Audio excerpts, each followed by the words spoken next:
ইলিশের বাজার নিয়ে জানাতে লক্ষ্মীপুর থেকে যুক্ত হচ্ছেন সহকর্মী আব্বাস হোসেন।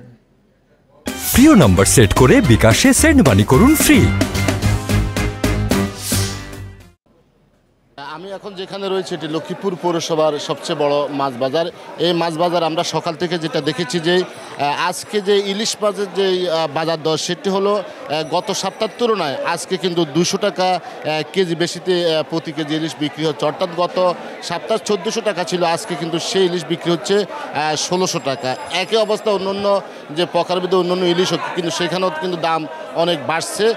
যদিও এখন ভরা মৌসুম, এই মৌসুমে কিন্তু পর্যাপ্ত ইলিশ পাওয়ার কথা এবং দামও কমার কথা, কিন্তু সেটি এখন এখানে নাই। এবং যে নদীতে ইলিশও কিন্তু কাঙ্ক্ষিত যে ইলিশ সেটিও পাওয়া যাচ্ছে না বলে জেলেরা জানিয়েছে। তবে এখানকার জেলা মৎস্য কর্মকর্তার সাথে আমার কথা হয়েছে, তিনি যেটি জানিয়েছেন যে এখন পর্যাপ্ত পরিমাণ বৃষ্টি হয়েছে, নদীতে প্রচুর স্রোত রয়েছে, এখন নদীতে যাকে যাকে ইলিশ পাওয়ার আশা করছেন।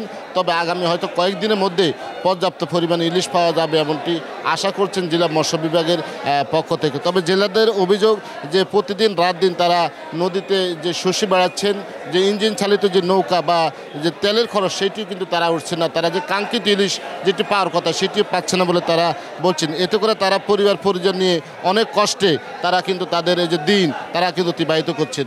গত বছর এই সময় কিন্তু প্রচুর পরিমাণে ইলিশ পাওয়া যেত, কিন্তু এবার সেই ইলিশ নাই বললে চলে, এমনটি এখানকার যে জেলেরা আমাদেরকে জানিয়েছেন। তো আজকে এই মাছ বাজার থেকে এটি ছিল আমার কাছে সর্বশেষ তথ্য।